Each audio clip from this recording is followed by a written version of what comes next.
On August 6, 1944, one American fighter pilot achieved something no other Mustang pilot would ever repeat.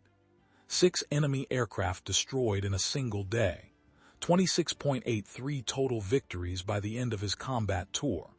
The highest-scoring P-51 Mustang ace in history. His name was George Preddy, and 4 months after that perfect mission, he would be dead. Not from German guns, not from mechanical failure, but from the barrels of his own country's weapons. Before we tell you how that happened, hit that subscribe button right now, smash the like button, and drop a comment telling us where you are watching from. Your city, your state, your country. Let us know you are here, because this story deserves to be remembered. George Earl Preddy Jr. wanted to fly for the United States Navy. That was the dream. Clean uniform, carrier decks, the prestige of naval aviation. He applied in 1941, fresh out of the University of Denver, physically fit, mentally sharp, determined to serve. The Navy medical examiners rejected him. They found his hands too damaged. Years of high school boxing had left scar tissue across his knuckles and fingers. The Navy wanted perfection. Preddy had calluses and old fractures. He applied again. They rejected him again. He tried a third time, same result. The Navy would not take him. So he turned to the Army. The United States Army Air Forces had different standards, different needs, different desperation as the war expanded across 2 oceans. They accepted George Preddy in July 1941. He entered flight training with no illusions about glory. He wanted to prove the Navy wrong. He wanted to matter. By December, when Japanese aircraft struck Pearl Harbor, Preddy was still in training, still months away from combat readiness, still unproven. He earned his wings in 1942 and received orders to the Pacific Theater. Assignment to the 49th Fighter Group. Republic P-40 Thunderbolts. New Guinea. Humidity that rotted leather and corroded metal. Malaria. Dysentery. Endless ground attack missions against Japanese positions where the enemy rarely sent fighters to meet them. Preddy flew sortie after sortie, strafing runs, low-level attacks, and he saw almost nothing in the air worth shooting at. Weeks became months. His logbook filled with missions. His victory column remained empty. Then came the collision. Mid-1943, a routine patrol over the jungle. 2 American fighters misjudged their spacing during a turn. Metal shrieked against metal. Preddy's Thunderbolt shuddered violently as another aircraft carved through his tail section. Control surfaces shredded. The stick went dead in his hands. The aircraft began a flat spin toward the canopy below. He had seconds, maybe less. He released his harness, shoved the canopy back, fought against centrifugal force, and threw himself into the air. The parachute opened. He landed in the jungle, alive but far from safe. Search parties found him 2 days later, dehydrated, covered in insect bites, barely conscious. They shipped him back to Australia for medical evaluation and recovery. The doctors examined him and found internal injuries from the ejection, bruising across his torso and spine, minor fractures in his ribs. They grounded him for months. He spent that time in hospital beds and rehabilitation wards, watching other pilots rotate home or transfer to new squadrons while he sat immobile, uselessly intact but medically unfit. The frustration was worse than the pain. He had survived a death spiral and had nothing to show for it. No kills, no reputation. Just a med board review and uncertainty. By early 1944, the Army Air Forces cleared him for return to flight status and offered him a choice. He could remain in the Pacific or transfer to the European theater. England, the 8th Air Force, strategic bombing campaigns, escort missions deep into Germany. He requested the transfer. He wanted another chance. He wanted targets. Preddy arrived in England in the spring of 1944 and joined the 352nd Fighter Group, specifically the 487th Fighter Squadron, based at Bodney in Norfolk. The squadron flew Republic P-47 Thunderbolts, the same aircraft he had flown in the Pacific, and he hated them. Not because they were bad aircraft. The Thunderbolt was rugged, heavily armed, capable of absorbing punishment that would disintegrate lighter fighters. But it was not a dogfighter. It was a diving platform, an energy fighter, a machine built for boom and zoom tactics. Against Luftwaffe pilots flying Messerschmitt Bf-109 fighters and Focke-Wulf FW-190 fighters in turning engagements, the Thunderbolt required discipline and patience. Preddy had both, but he wanted something more responsive, something that could turn inside the enemy and stay there. His early missions over Europe were exercises in frustration similar to the Pacific: bomber escort, high-altitude patrol, occasional glimpses of enemy aircraft that vanished into cloud cover or refused engagement. He scored his first aerial victory in May 1944, a Messerschmitt 109 caught in a climbing turn, an easy deflection shot that sent the German fighter tumbling toward the French countryside. 1 kill. After nearly 2 years of combat flying. It felt insufficient. Then the squadron transitioned to the North American P-51 Mustang. Everything changed. The Mustang was not the most powerful fighter in the American inventory. It did not carry the heaviest armament, but it was fast, nimble, and possessed range that no other Allied fighter could match.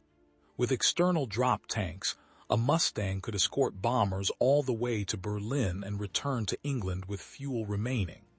In a dogfight, it could turn with anything the Luftwaffe fielded. Preddy flew his first Mustang sortie in late May, and understood immediately that he had found his weapon. The transformation was not mystical, it was mechanical and psychological. The Mustang responded exactly as he intended, translating thought into motion without the sluggish resistance of the Thunderbolt. When he pulled back on the stick, the nose rose instantly. When he rolled into a turn, the aircraft obeyed without complaint. He could think faster because the machine no longer lagged behind his decisions. Within weeks, his kill total began to climb. 2 Messerschmitts in June, 3 Focke-Wulfs in July. He was learning the rhythm of air combat at high altitude, the geometry of deflection shooting, the patience required to close from 400 yards to 200 yards before firing. August 6, 1944, began as a standard bomber escort mission. The target was Hamburg, oil refineries and industrial infrastructure. The bombers were already forming up over England when Preddy and the rest of the 487th Fighter Squadron took off from Bodny shortly after dawn. Weather was clear, visibility unlimited, the kind of day that promised contact. The squadron climbed to 26,000 feet and settled into escort formation, weaving above and around the bomber stream as it crawled eastward across the North Sea. Preddy had flown enough missions to recognize when the Luftwaffe would respond in force. The target was strategically critical. German fighters would come. The only question was when and from which direction. The answer arrived over northern Germany as the bombers approached their initial point. Contrails appeared high and to the north. Many contrails. The radio crackled with warnings. Bandits inbound. High. Fast. Preddy scanned the sky and saw them. A formation of Messerschmitt 109 fighters at 30,000 feet, positioning for a diving attack on the bombers. The squadron leader gave the order. Engage. Preddy shoved the throttle forward and pulled the Mustang into a climbing turn, trading speed for altitude, watching the enemy formation break apart as individual German pilots committed to their attack runs. He selected a target. A lone 109 diving toward the bomber stream. He rolled inverted, pulled through into a split S, and followed the Messerschmitt down. The German pilot saw him and broke hard left, trying to shake the pursuit. Preddy anticipated the turn, cut inside the radius and closed the distance. 300 yards, 250, 200. He centered the gunsight pipper on the enemy fuselage and pressed the trigger. 650 caliber machine guns roared. Tracers arced forward. Pieces of aluminum skin tore away from the Messerschmitt's wing root. Smoke erupted from the engine cowling. The German aircraft rolled inverted and fell away, trailing black smoke and flame. Preddy did not watch it hit the ground. He pulled up hard, bleeding off speed, searching for another target. The sky had become chaos. Bombers in tight formation, contrails everywhere, American fighters and German fighters locked in turning fights at multiple altitudes. Preddy spotted another 109, this one chasing a damaged B-17 that had fallen out of formation. The German pilot was focused entirely on the bomber, pouring cannon fire into the fuselage, oblivious to threats behind him.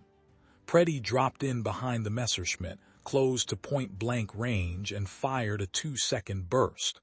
The 109 disintegrated. The canopy blew off. The pilot did not eject. The wreckage tumbled earthward in 3 distinct pieces. Preddy's fuel gauge showed half tanks. His ammunition counters showed 70% remaining. The bombers were approaching their target. He climbed back to altitude and resumed escort position. The Luftwaffe was not finished. A second wave appeared from the east, Focke-Wulf 190s this time, faster and more heavily armed than the Messerschmitts. They came in low, trying to slash through the bomber formation from below. Preddy rolled and dived again, selecting a Focke-Wulf that had just completed a firing pass and was climbing back toward altitude. The German pilot saw him coming and tried to extend away, using the Focke-Wulf's superior speed in level flight. Preddy stayed with him, nudging the throttle past maximum continuous power into war emergency setting. The Merlin engine howled. The Mustang accelerated. He closed the gap inch by inch, watching the Focke-Wulf grow larger in his gunsight. When the range dropped to 300 yards, he fired. The first burst missed. He corrected, fired again. Hits sparkled along the German fighter's wing. The Focke-Wulf rolled hard right, trying to evade. Preddy followed, staying locked in position, firing short, controlled bursts. The Focke-Wulf's engine began streaming coolant. White vapor trailed behind the aircraft. The German pilot jettisoned his canopy and bilayed out. Preddy watched the parachute deploy, confirmed the kill, and turned back toward the bombers. 3 kills. It was barely noon. The mission was not over. The bombers had dropped their ordnance and turned for home, descending gradually to conserve fuel. The Luftwaffe made one final attempt to intercept them on the egress route. A mixed formation of Messerschmitt 109s and Focke-Wulf 190s, perhaps 20 aircraft total, came out of the sun and dove into the bomber stream. Preddy climbed to meet them. The lead Messerschmitt never saw him. He fired from dead astern, a perfect 6 o'clock shot, and the 109 exploded in a ball of flame. Debris peppered his windscreen. He flew through the fireball and emerged on the other side, searching for another target. A Focke-Wulf was diving away, trying to escape. Preddy rolled and followed. The German pilot was good. He used every trick, varying his speed, skidding laterally, forcing Preddy to constantly adjust his aim. But the Mustang had the advantage in both speed and maneuverability. Preddy stayed glued to the Focke-Wulf's tail, closing relentlessly, waiting for the perfect firing solution. When it came, he took it. One long burst. The Focke-Wulf's canopy shattered. The aircraft snapped into an uncontrolled roll and fell away. Preddy pulled off and climbed again. His ammunition was nearly exhausted. Fuel was becoming a concern. He should have returned to the bomber formation and headed home. But there was one more. A single Messerschmitt 109, alone and separated from the main fight, circling at 20,000 feet as if waiting for an opportunity. Preddy approached from below and behind, undetected. He climbed slowly, conserving energy, setting up the geometry. When he reached firing range, he had perhaps 50 rounds left in each gun. Enough for one good burst. He centered the pipper, led the target slightly, and fired. Every remaining round in his guns poured into the Messerschmitt. The fighter came apart. Wings separated from the fuselage. The pilot did not eject. Preddy's guns clicked empty. He was done. 6 kills in one mission. No American Mustang pilot had ever done that. No American Mustang pilot ever would again. Preddy did not celebrate. He formed up with the remaining fighters, escorted the bombers back across the North Sea, and landed at Bodney with his fuel gauge reading nearly empty. The ground crew counted the bullet holes in his aircraft. 14. He had been hit repeatedly without noticing. Adrenaline and focus had erased pain and awareness. When he climbed out of the cockpit, his hands were shaking, not from fear, from exhaustion. He had flown for nearly 6 hours, most of it at high-intensity combat power settings, and his body was shutting down. The squadron intelligence officer debriefed him, marking each kill on the mission map, cross-referencing his account with gun camera footage and witness statements from other pilots. All 6 kills were confirmed. Preddy's total now stood at 12 aerial victories. He was becoming a name. The press officers wanted interviews. The group commander wanted him for morale visits. Preddy wanted sleep. Over the following weeks, his kill total continued to rise. 2 more in late August, 3 in September, 4 in October. By November, he had achieved ace status 5 times over with more than 20 confirmed victories. The 8th Air Force pulled him from combat and sent him back to the United States for a war bond tour. He hated it. Public appearances, radio interviews, speeches in front of factory workers and civic groups. He was not comfortable with attention. He was not a natural speaker. He wanted to be in the cockpit, not on a stage. The tour lasted 6 weeks. When it ended, he requested immediate return to England. The Army Air Forces granted his request. He returned to the 352nd Fighter Group in December 1944, but not to his old squadron. The 428th Fighter Squadron, another unit within the group, was underperforming. Morale was low. Discipline was inconsistent. The squadron had one of the worst operational records in the 8th Air Force. Group Command reassigned Preddy to the 428th and gave him command authority with orders to fix it. He accepted without complaint. Preddy's leadership style was direct and uncompromising. He did not give inspirational speeches. He did not attempt to befriend his pilots. He led by example, flying every difficult mission, taking the most dangerous positions in formation, and enforcing standards without exception. If a pilot was sloppy in the air, Preddy corrected him immediately over the radio in front of the entire squadron. If a pilot failed to maintain formation discipline, Preddy grounded him until he demonstrated improvement. The squadron resented him at first. Then they began to respect him. Then they began to win. Within 3 weeks, the 428th Fighter Squadron had the highest kill ratio in the group. Preddy's personal total climbed to 26 confirmed victories, plus additional probables and damaged aircraft that did not meet the strict criteria for confirmation. He was the leading Mustang ace in the European theater. He was 25 years old. December 25, 1944, Christmas Day. The Battle of the Bulge was in its 2nd week. German armored forces had smashed through American lines in the Ardennes, creating chaos and confusion across a front that stretched for miles. The weather had been abysmal for days, thick cloud cover and freezing fog that grounded most air operations and allowed the German advance to proceed without interference from Allied air power. But on Christmas morning, the weather cleared. 8th Air Force Headquarters ordered maximum effort, every available fighter and bomber. The objective was to blunt the German offensive by destroying their supply columns, tank formations, and troop concentrations. Preddy woke before dawn. He had slept poorly. The cold was brutal even inside the officers' quarters. He dressed in layers, leather flight jacket over wool uniform, silk gloves under leather gloves, fleece-lined boots. Breakfast was coffee and whatever the mess hall could provide, powdered eggs, bread. He ate without tasting it. The briefing began at 05:30 hours. The operations officer laid out the mission profile. Low-level ground attack against German armor near Koblenz. Expected heavy anti-aircraft fire. Expected German fighter response. Expected casualties. Preddy listened and said nothing. He had flown ground attack missions before.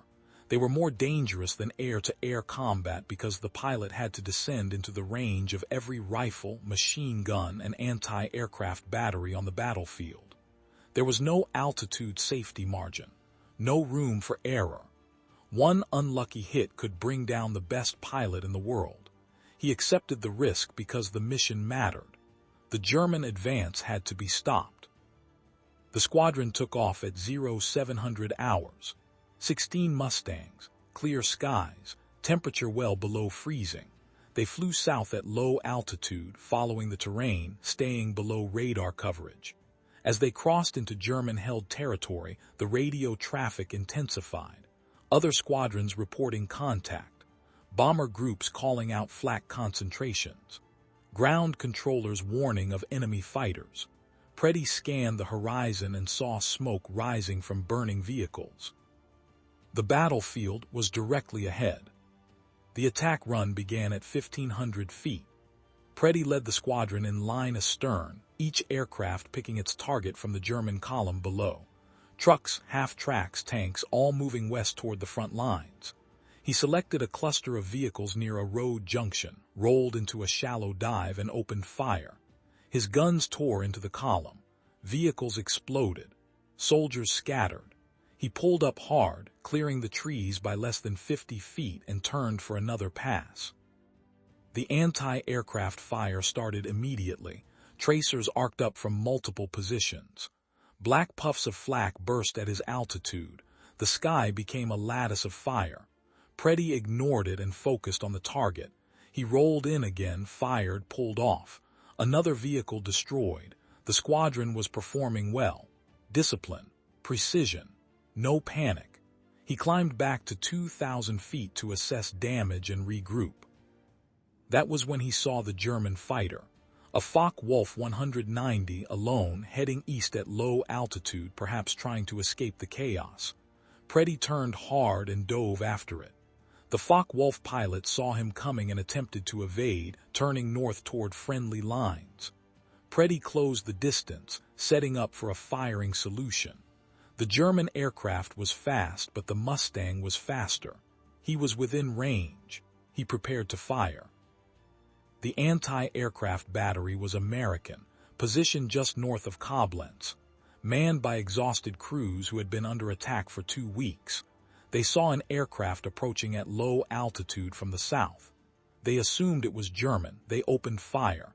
37mm shells, proximity fuses. Preddy's Mustang was hit multiple times in rapid succession. The engine exploded. The cockpit filled with smoke. Control cables severed. The aircraft rolled inverted and slammed into the frozen ground at over 300 miles per hour. There was no time to eject, no time to react. George Preddy Jr. was killed instantly. The ground crew found the wreckage hours later. They identified the aircraft by its markings. They identified the pilot by his dog tags. The anti-aircraft battery commander was informed of what had happened. He was devastated. The battery had not been notified of friendly aircraft operating in the area. Communications had failed. Coordination had failed. A mistake had killed one of the most effective fighter pilots in the 8th Air Force.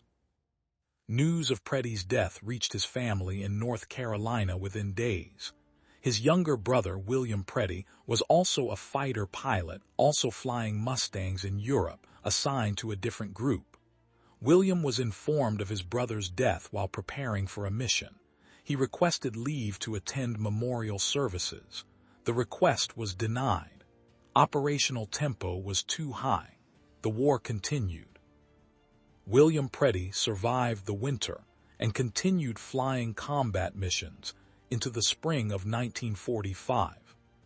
On April 17th, 4 months after his brother's death, he was shot down by German anti-aircraft fire during a low-level strafing run. He crash-landed in enemy territory and was killed by ground fire as he attempted to escape the wreckage. 2 brothers, both Mustang pilots, both killed by ground fire. Both are buried side by side in the Lorraine American Cemetery in Saint-Avold, France. Their graves are marked with identical white crosses, parallel and aligned, just as they would have flown in formation.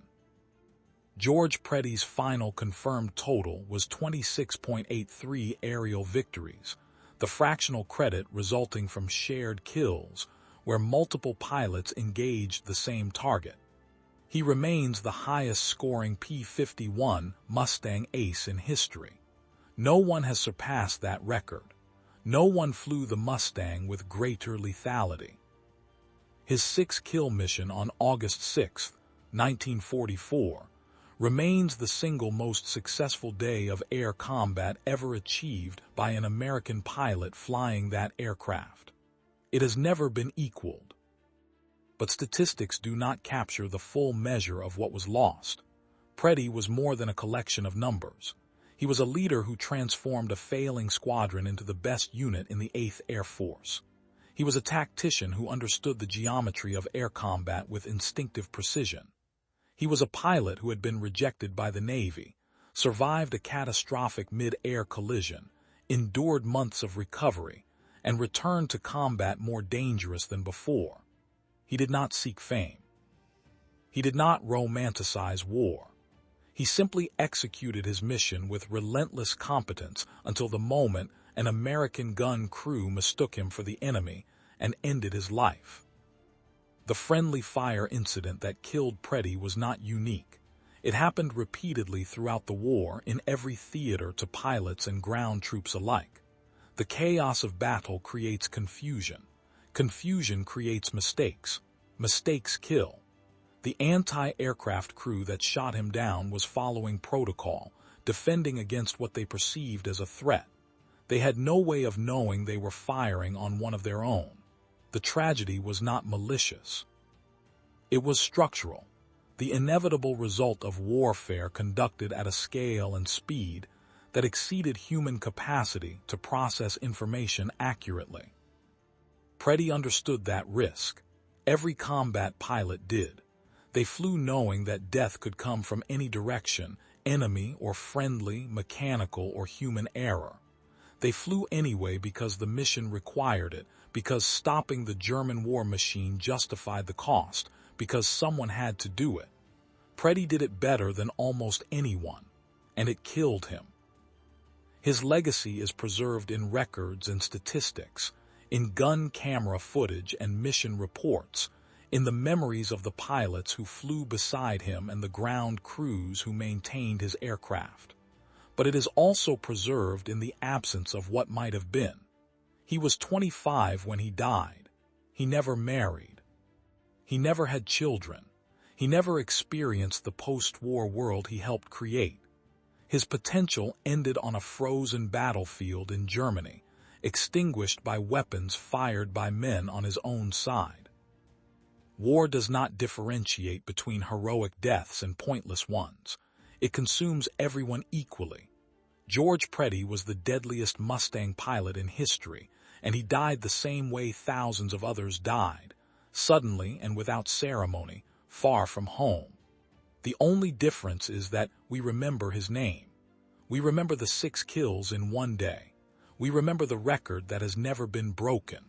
We remember because the numbers are extraordinary. But behind the numbers was a man who wanted to fly, who proved the Navy wrong, who survived when he should have died, and who led by example until the moment he could not lead anymore. The Mustang he flew on his final mission was recovered and scrapped. The wreckage was not preserved. There is no museum display. There is only the record, the cemetery in France, and the recognition that excellence in war does not guarantee survival. It only guarantees that you will be missed. That is the story of George Preddy, the highest-scoring P-51 Mustang ace, the man who shot down 6 German aircraft in one August day and never lived to see the war end. If this story affected you, hit that like button. Subscribe to this channel for more deep dives into the forgotten heroes of World War II. And tell us in the comments what moment in this story hit you the hardest. Was it the 6-kill day, the friendly fire, the 2 brothers buried side by side? We want to know what you think. And do not forget to tell us where you are watching from, your city, state, or country. Let us know you were here, because stories like this deserve to be told and they deserve to be remembered.